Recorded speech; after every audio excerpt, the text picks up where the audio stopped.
में पहले चरण की वोटिंग के साथ ही 31 विधानसभा सीटों और केरल की वायनाड लोकसभा सीट पर उपचुनाव हुआ। इनमें से ऐसी कई सीटें हैं जो या तो किसी सांसद के निधन के बाद या फिर लोकसभा में चुनाव के बाद हुई हैं। लोगों ने अपने अपने मुद्दों पर जाकर वोटिंग की, दिखाते हैं आपको।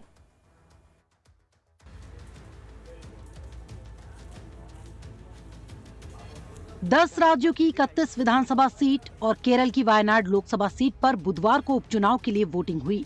इसमें ज्यादातर सीटें ऐसी हैं जो मौजूदा विधायकों के लोकसभा चुनाव जीतने के बाद, जबकि कुछ सीटें विधायकों के निधन के बाद खाली हुई हैं। राजस्थान में विधानसभा की 7 सीट रामगढ़, झुंझुनू, दौसा, देवली, उनियारा, चौरासी, खींवसर और सलूम्बर पर उपचुनाव हुआ। दौसा में वोटिंग सेंटर के बाहर मतदाताओं की लंबी कतारें नजर आईं। यहाँ के लोगों ने बेरोजगारी और बुनियादी सुविधाओं की कमी की शिकायत की। सबसे ज्यादा तो बस एक बेरोजगारी की समस्या है यहाँ पे, तो एक पानी की, और ऐसे तो चलता ही रहता है और चीजों के बारे में तो, पर बेरोजगारी मेन मुद्दा तो है ही। सुबह सुबह 4 बजे उठी, घर का काम किया, वोट देने आई। वोट पहली जिम्मेदारी समझी आपने? हाँ। क्या मुद्दे हैं आप लोगों के यहाँ पे? पानी की समस्या है, सड़कों की समस्या है, शिक्षा की और भी है। झुंझुनू के लोगों की भी यही समस्या है। वो विकास और बेरोजगारी को अहम मुद्दा मानते हैं। प्रतिनिधि सरकार का ऐसा होना चाहिए, उसके लिए हमने वोटिंग किया, जो विकास के प्रति समर्पित हो और जो विकास की धारणा को आगे बढ़ाए और निर्वाचन क्षेत्र में ज्यादा से ज्यादा विकास करवाए। झुंझुनू जो चुनाव है वो मुख्य रूप से जो विकास के कार्य है ना, उनके मुद्दों पर ये केंद्रित रहा है। विशेष रूप से जो अग्निवीर किया है ये जवानों के लिए बहुत ही घातक है और देश की सुरक्षा के लिए भी ये घातक है। दूसरा सवाल ये है, यहाँ पर पानी की बहुत दिक्कत है। तो कोई भी सरकार, ये सरकार लगातार 10 साल रह ली, लेकिन इसके बारे में इन्होंने कुछ भी नहीं सोचा। बेरोजगारी गांवों के अंदर इतनी भारी हो गई है कि जवान दर दर भटक रहा है। प्राइवेट कंपनियों में 10-10 हजार की नौकरी कर रहा है, जिससे घर का गुजारा भी नहीं चलता। तो ब्याह शादी या और कुछ है वो कैसे कर पाएगा अपनी। बिहार की 4 विधानसभा सीट तरारी, इमामगंज, बेलागंज और रामगढ़ में कड़ी सुरक्षा के बीच वोट डाले गए।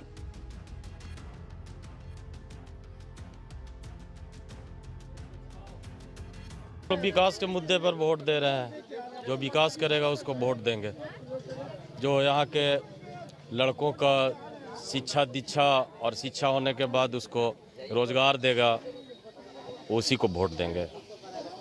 हाँ, नक्सल प्रभावित इलाका है। नक्सल को भी सफाया करने का जो योजना बनाए हैं, उस योजना के तहत हम लोग जुड़े हुए हैं। उसको भी रखे हुए हैं दिल दिमाग में, उसको देंगे वोट। उधर केरल में चेलाक्करा विधानसभा और वायनाड लोकसभा सीट पर वोटिंग हुई। वायनाड सीट पर कांग्रेस की महासचिव प्रियंका गांधी वाड्रा यूडीएफ की उम्मीदवार हैं। बीजेपी ने प्रियंका के खिलाफ नव्या हरिदास को उतारा है। नव्या हरिदास का आरोप है कि कांग्रेस ने वोटर्स को खरीदने के लिए पैसे और शराब बांटी है। Congress is having a fear factor that they are going to lose this election. That's why they are trying to influence the people, influence the voters of Wayanad Mandal by providing kits this time. And liquor has also been provided in a huge amount. Black money has also been provided. Because the campaign, as we see in 2019, it was not like that. Just filed the nomination and visited this mandal for 2 or 3 times. But this time, I think they are trying to influence the people by coming more time, visiting them and asking for the votes. वहीं प्रियंका ने वोटरों से बेहतर भविष्य के निर्माण के लिए साथ आने का ऐलान किया है। My message is that the vote is the greatest strength given to you by the Constitution. It is your right, and it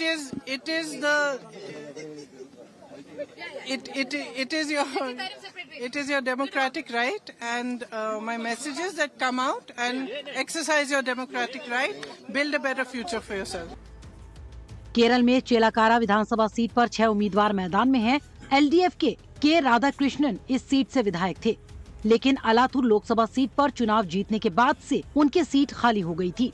के राधाकृष्णन ने यूडीएफ की राम्या हरिदास को हराया था। राम्या हरिदास चेलाक्करा विधानसभा सीट से यूडीएफ की उम्मीदवार हैं। उनका मुकाबला एलडीएफ उम्मीदवार और पूर्व विधायक UR प्रदीप से है। നല്ല പോളിംഗ് ഉണ്ടാവും. ആ പോളിംഗ് ഇടതുപക്ഷ ജനാധിപത്യ മുന്നണിക്കുള്ള അനുകൂലമായ വിധിയെഴുത്തുണ്ടാവുമെന്നാണ് ഞാൻ കരുതുന്നത്. സ്വാഭാവികമായിട്ട് ഇനിയിപ്പോ ഏതൊക്കെ പാർട്ടി പ്രവർത്തകരുടെ കൈകളിലേക്ക് പോവുകയാണ്, ഏതൊക്കെ സ്ഥലങ്ങളിലേക്കാണ് പര്യടനം, എങ്ങനെയാണ്? മണ്ഡലത്തിലെ പരമാവധി ബൂത്തുകളിൽ ഓടിയെത്തി ഒന്ന് പ്രവർത്തകരെയും കാണണം, പിന്നെ പോളിംഗ് സ്റ്റേഷനിൽ ഒന്ന് കയറി നോക്കണം എന്നുണ്ട്. അത് കൂടുതൽ ബൂത്തുകൾ ഉള്ളതുകൊണ്ട് പറ്റുന്ന സ്ഥലങ്ങളിൽ പരമാവധി എത്തി ഒന്ന് കാണുക എന്ന് മാത്രമാണ് ഉദ്ദേശിക്കുന്നത്. 2006 തുടർച്ചയ്ക്കാണ് വോട്ട് ചോദിച്ചത് അല്ലേ? അത്രേ ഉള്ളൂ.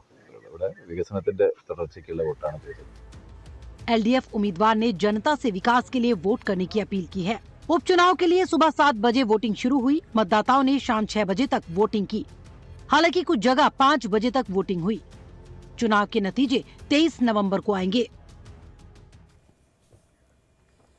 और वहीं वायनाड में लोकसभा सीट के लिए वोटिंग हुई। बड़ी संख्या में लोग मतदान करने पहुंचे। प्राकृतिक आपदा में सुरक्षित बचे लोगों ने भी वोट डाला।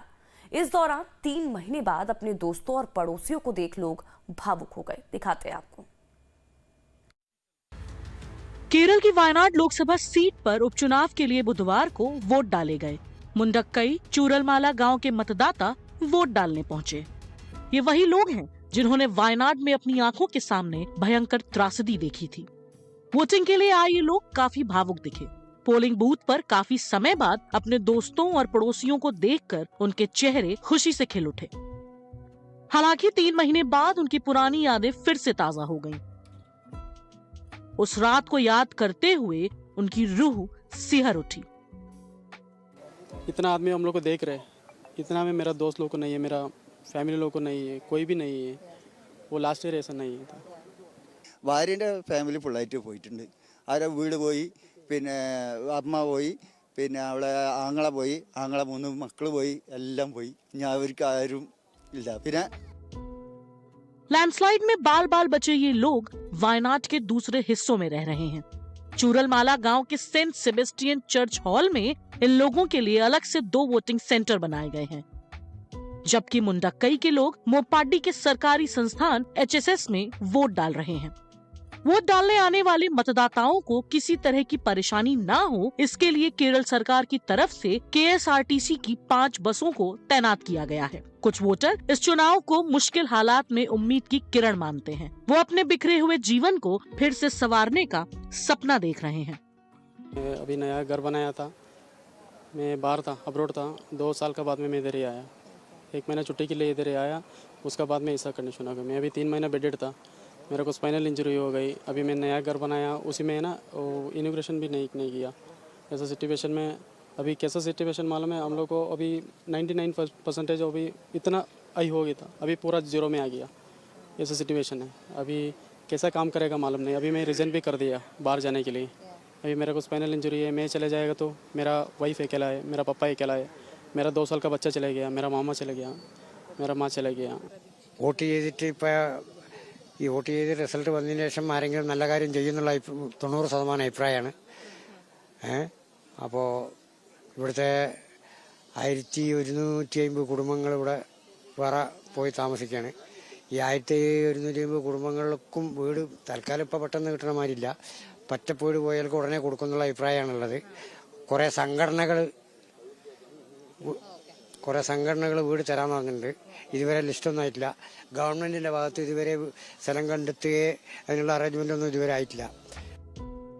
ये बूथ वायनाड की त्रासदी झेल चुके चूरलमाला, मुंडक्कई, वेल्लारीमाला और उसके आसपास के इलाकों में बनाए गए हैं। अपना सब कुछ गंवा देने के बावजूद वायनाड के इन लोगों ने मतदान किया और लोकतंत्र के इस महापर्व में हिस्सा लिया। इन्हें उम्मीद है कि उनका वोट उनकी जिंदगी बदलेगा। और वहीं उत्तर भारत में कोहरे की शुरुआत